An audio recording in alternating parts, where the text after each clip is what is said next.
atas kehadiran kawan-kawan wartawan untuk menyaksikan dan mendokumentasikan perkara ini. Udah dinikmatin aja Ngir. Yang kedua, saya ingin sampaikan bahwa proses pemeriksaan hari ini sudah selesai dilakukan untuk hari ini. Pemeriksaan selanjutnya akan dilakukan sesuai dengan kebutuhan dari pihak penyidik. Ya. Untuk hal-hal yang lain, terutama berkaitan dengan perkara, saya persilahkan saudara-saudara tanya kepada penyidik. Karena inilah kesepakatan kami dengan penyidik, bahwa kami hanya menyampaikan Pak Hasto pada hari ini diperiksa untuk 2 perkara, yaitu perkara suap dan yang kedua adalah perkara menghalang-halangi penyidikan. Sekali lagi kami ingin sampaikan terima kasih yang sebesar-besarnya atas perhatian Bapak-bapak, Ibu dan saudara-saudara terutama dari pihak media. Selanjutnya pemeriksaan-pemeriksaan yang akan dilakukan pada saat yang akan datang tentu kami akan ikuti sesuai dengan kebutuhan dari pihak penyidik. Saya kira begitu yang bisa kami sampaikan sekarang. Terima kasih atas perhatian kawan-kawan semua. Terima kasih.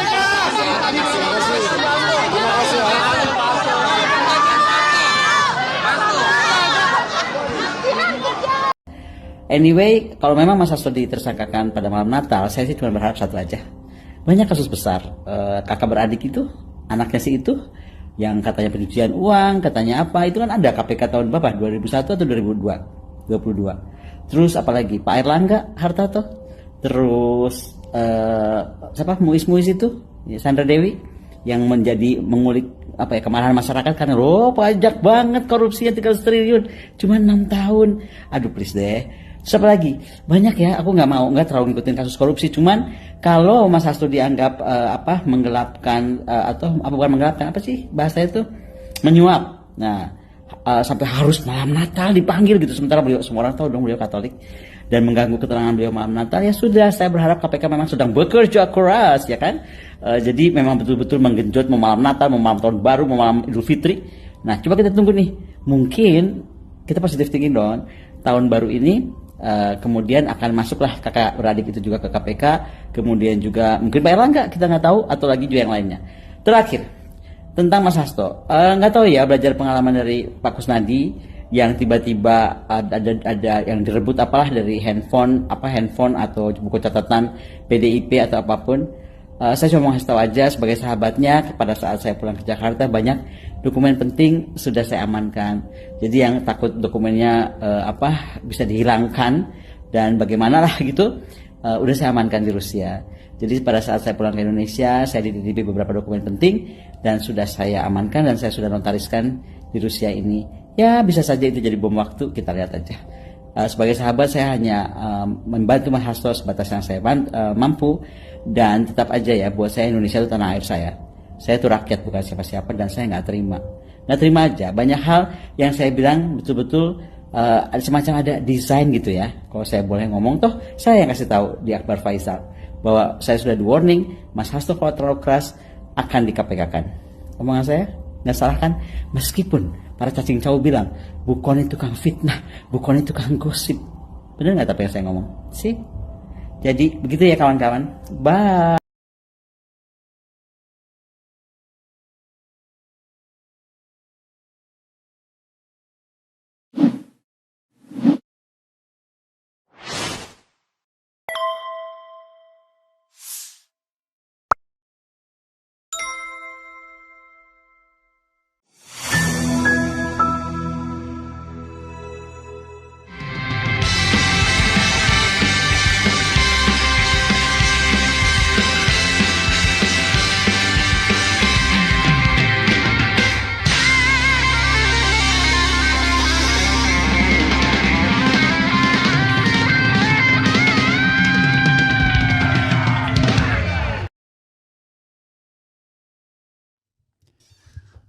Assalamualaikum warahmatullahi wabarakatuh. Sobat RH sekalian, jumpa lagi kita di channel yang keren ini. Keren cadas. Ya sobat RH sekalian, saya senang ya. Saya tidak ngantuk. Kalau kemarin ngantuk banget. Jadi kita tidak ngantuk, kita ambil video ya. Dan ini menarik ya videonya karena ini bicara tentang Koni Rahakundini Bakri ngaku punya info A1, sebut Hasto Kristianto dalam bahaya, bakal jadi tersangka katanya ya. Tersangka, oke coba kita bacakan ya. Dan tadi videonya sudah disetel ya. Ya tadi ya. Ada tadi, belum ya, nanti coba cari videonya kalau ada ya. Karena dia dinyampaikannya ini di podcast ya. Kilat.com, Koni Rahakundini Bakri mendadak buat geger usai mengaku memiliki info A1. Pasalnya dalam keterangan yang diberikan, Koni mengaku bahwa ia mengetahui informasi adanya tindakan yang ingin membuat Hasto Kristianto berurusan dengan hukum. Hal tersebut disampaikan oleh Koni R. Bakri selaku analis militer dan pertahanan di kanal YouTube Akbar Faisal Unsensor. Dalam perbincangannya, Koni menceritakan bahwa ia mendapatkan pesan dari seseorang yang tak ingin disebutkan namanya. Ia menjelaskan bahwa Hasto Kristianto tengah dalam bahaya. Ketika saya diminta ketemu, Mbak, gua punya berita A1 tentang sahabat lu. Wah, sahabat gue? Siapa nih sahabat gue? Banyak kayaknya. Iya, sahabat gue banget, Hasto, ujarnya. Ini sahabat gue banget, Hasto, ujarnya. Mengetahui hal tersebut, Koni pun merasa penasaran dan terus mencari tahu apa yang dimaksud dari sosok tersebut. Koni memaparkan bahwa ternyata Hasto diminta untuk berhenti bersuara keras, khususnya dalam hal pilkada. Luar biasa ya. Ditekankan oleh Koni bahwa ia diminta untuk memperingatkan Hasto agar tidak lagi bersuara khususnya bagi wilayah Sumatera Utara, Jawa Tengah dan DKI Jakarta. Bukan tanpa sebab, Koni mengaku bahwa sosok yang tak disebutkan namanya tersebut mengungkap bahwa Hasto Kristianto akan dijadikan seorang tersangka dan berkaitan dengan kasus hukum jika masih bersuara terkait dengan pilkada. Berhenti suara keras karena filenya tuh sudah siap. Bahwa beliau Hasto itu tersangka itu tinggal diumumkan. Ungkap Koni R. Bakri terkait dengan informasi A1 untuk Hasto Kristianto tersebut. Menyedihkan banget negara ini kalau begitu ya. Jadi sobat era sekalian, ini apa bedanya dengan zaman Mulyono ya? Kalau seandainya tiba-tiba ada orang yang mengatakan kalau Anda ngomong A, Anda akan jadi tersangka. Ini kan pekerjaannya Mulyono nih kan kalau yang begini-beginian ya. Kok bisa begitu? Saya tidak habis pikir ya. Ternyata tidak ada bedanya dengan Mulyono ya. Jadi sobat era sekalian ya. Kalau kita lihat masa pemerintahan Prabowo Subianto ini, maka terus terang saja sampai hari ini saya belum melihat ada satu perbedaan yang signifikan dengan pemerintahan yang sebelumnya. Ancamannya sama, mereka yang berpendapat, mereka yang bersuara lain dengan pemerintah itu bisa diancam untuk ditersangkakan. Saya tidak tahu kok bisa begitu ya. Hasto sebagai orang partai pejabat publik pasti tidak clear ya, pasti ada hal-hal yang barangkali bisa dieksploitasi sebagaimana Anies dieksploitasi dengan Formula E-nya atau Denny Indrayana dieksploitasi dengan payment gateway-nya yang status tersangkanya tidak pernah dicabut, tidak pernah di SP3 kan walaupun sudah 10 tahun tetapi begitu ngomong ya kan sudah mulai ya kan. Nah pertanyaannya adalah kok bisa begitu ya negara kita ini ya. Jadi menyandra orang itu adalah pekerjaannya Mulyono selama 10 tahun. Masa pemerintahan Prabowo Subianto mau melanjutkan juga. Walaupun dalam kasus Denny Indrayana saya melihat ada kecenderungan arah itu. Negara ini aneh. Orang yang korup, orang yang bermain katakanlah kegiatan bisnis ilegal, gak diapa-apain. Tapi mereka yang mengkritik, mereka yang mau menegakkan good governance, ya tapi gak aneh. Begitulah kalau negara-negara korup dimanapun di dunia ini. Karena itu menyedihkan yang terpilih sebagai pimpinan KPK dan lain sebagainya. Terus terang saja kalau mau jujur, saya belum merasakan masa pemerintahan Prabowo Subianto ini berada on the right track. Kalau kasusnya Tom Lembong, kalau kasusnya Denny Indrayana itu kelihatan betul kan ada upaya kriminalisasi, termasuk juga dalam hal misalnya pembentukan kabinet, ya sama saja, ya. Kekesalan baik Prabowo maupun SBY terhadap badan intelijen yang menyasar kepada lawan politik instead of musuh-musuh negara yang real, kan sudah dikeluhkan. Tapi ya direkrut juga jadi menteri, kan aneh juga rasanya, ya. Dia mengeluhkan soal macam-macam yang terkait dengan penguasaan ekonomi dan lain sebagainya. Tapi direkrut juga orang-orang yang dekat dengan konglomerat, orang-orang yang selama ini memunculkan ketimpangan, bahkan diberikan karpet merah. Seolah-olah bahwa mereka benevolent, mereka akan menjadi orang yang baik untuk membagi, mendistribusikan asetnya. Enggak. Charity mereka hanya berapa persen dari potensi kekayaan negara yang mereka ambil. Kan begitu. Jadi saudara sekalian, kalau misalnya Hasto mau ditersangkakan, ya saya kira sudah dari kemarin-kemarin ya. Dan adapun Hasto melawan, saya apresiasi, tidak takut. Ya. Kita butuh orang yang berani bersuara walaupun ada resikonya. Nah memang resikonya adalah ketika Anda pernah menjabat seperti Denny Indrayana, maka Anda bisa dicari kelemahannya. Anies dicari-cari kelemahannya. Siapapun, whoever. Saya kira dalam konteks tertentu, ya yang namanya politik cari kelemahan itu tidak hanya perilaku Jokowi, tapi juga perilaku partai-partai politik. Ketika Nasdem dikasih jabatan Jaksa Agung, betul itu dijadikan juga senjata untuk menundukkan kepala-kepala daerah agar bergabung. Jadi, berdoa ya. Jadi kalau kita nggak punya komitmen untuk meletakkan good governance dan clean government, agak susah juga ya. Agak susah juga.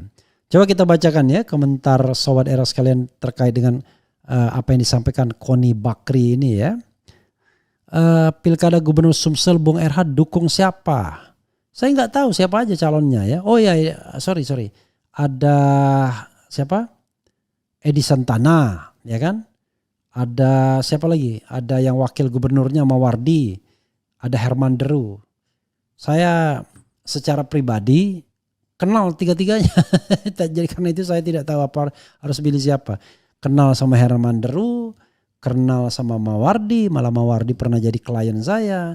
Kenal sama Edi Santana juga karena pernah menemui saya. Ya. Jadi kalau Herman Deru bahkan pernah datang ke rumah saya di Palembang. I don't know exactly ya. Nanti kita lihat. Kemudian Hasto baru merasakan hal yang sama seperti dulu ketika masih bagian dari Jokowi. Wakakakak. Ya tapi tidak justified juga kalau kita dendam-menendam ya. Sudah busuk ikan dari kepala, apa yang ditunggu-tunggu? Prabowo tutup mata terhadap Fufu Fafa, menteri suka-suka, aturan suka-suka. Jokowi besar ada di PDI, Jokowi kecil ya Jokowi. Rakyat tidak mendukung pejabat yang korup, biar dari partai apapun tangkap. Kita harus support Pak Prabowo supaya menjadi dirinya sendiri, walaupun saya tahu ada kekuatan besar yang membuat Pak Prabowo tidak menjadi dirinya sendiri. Is it? Kok cemen banget ya? Cemen banget kalau gitu, jangan jadi presiden dong kalau tidak bisa menjadi diri sendiri karena dijepit oleh kekuatan. Kita cari orang yang melawan ya, memang punya kekuatan. Pemimpin menang secara dimenangkan wasit sejatinya tidak akan komit dengan janjinya. Bung RH, saya tanya bagaimana skenario jikalau nanti dominan Gercos? Ya nggak ada pengaruhnya Gercos itu karena tidak dikasih tempat oleh MK ya untuk diulang pilkadanya. Dulu Hasto berkolaborasi dengan Pak Jokowi mengkriminalisasi ulama, giliran datang karma mewek nggak terima. Ya nggak bisa begitu ya. Saya tidak pernah mengatakan bahwa karena dulu Anda mengkriminalisasi orang, maka sekarang Anda dikriminalisasi balik, nggak bisa begitu ya. Kemudian jika Hasto dipersangkakan bisa buka-bukaankah? Ya tergantung kalau dia diintimidasi. Kemudian kalau Hasto berani melawan, bisa jadi Hasto sebenarnya tahu bahwa ancaman itu sesungguhnya tidak ada sehingga Hasto berani melawan. I don't know exactly. Wonogiri hadir bang, dihukum Jokowi layak dihukum gantung.